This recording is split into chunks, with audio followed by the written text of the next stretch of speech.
Indonesia adalah negara dengan kasus non-perokok terpapan. Kesehatan rokok juga dapat menyebabkan kematian.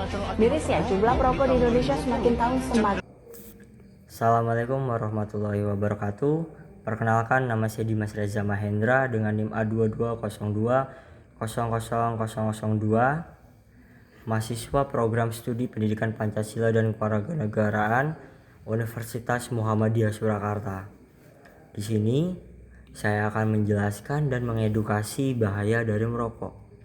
Sebelum lanjut ke materi, saya akan menjelaskan apa itu rokok. Rokok adalah produk yang terbuat dari tembakau yang dibakar dan dihisap oleh seseorang. Umumnya, rokok mengandung berbagai bahan kimia berbahaya yang dapat mempengaruhi kesehatan tubuh. Rokok dapat dibeli dalam berbagai bentuk, seperti rokok kretek, rokok putih, dan rokok elektrik. Kemudian, ada kandungan berbahaya dalam rokok. Rokok mengandung lebih dari 7.000 bahan kimia. Banyak diantaranya yang sangat berbahaya dan dapat merusak tubuh. Beberapa bahan kimia berbahaya dalam rokok, antara lain yang pertama nikotin. Merupakan zat adiktif yang menyebabkan kecanduan. Nikotin merangsang otak untuk melepaskan dopamin yang memberikan rasa senang sementara, tetapi juga menyebabkan ketergantungan.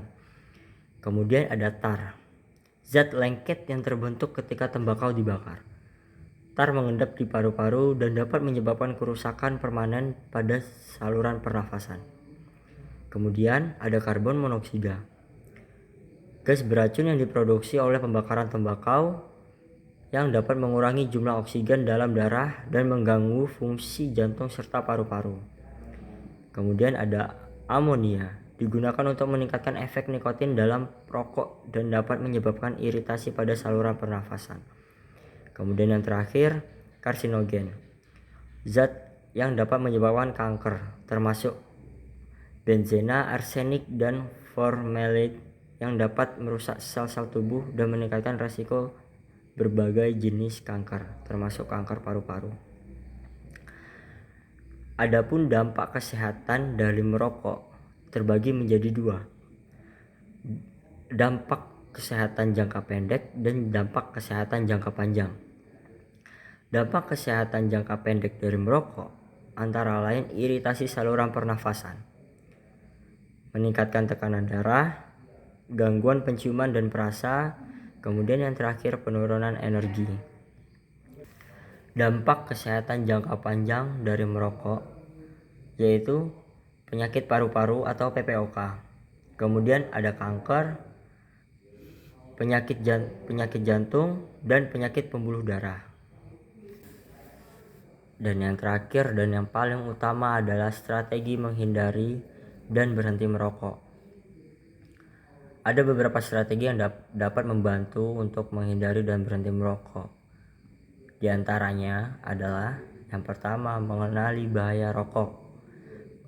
Dengan cara mengetahui fakta tentang bahaya merokok dan dampaknya terhadap kesehatan, dapat membantu seseorang untuk lebih sadar dan menghindari kebiasaan merokok. Dan yang kedua, menghindari lingkungan yang memicu kebiasaan rokok. Hindari berada di sekitar orang yang merokok atau tempat-tempat yang dapat memicu keinginan untuk merokok. Kemudian yang ketiga, mengganti kebiasaan merokok dengan aktivitas positif. Alihkan perhatian dari keinginan untuk merokok dengan berolahraga, berinteraksi dengan teman yang tidak merokok. Yang keempat, mencari dukungan. Bicarakan niat untuk berhenti merokok kepada teman, keluarga, atau seorang konselor.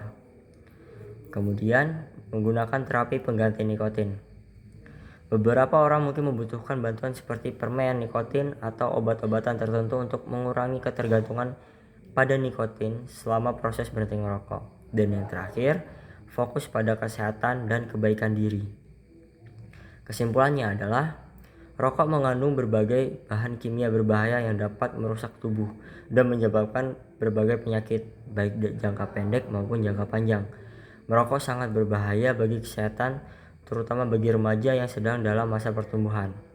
Oleh karena itu, penting bagi setiap individu untuk berhenti merokok.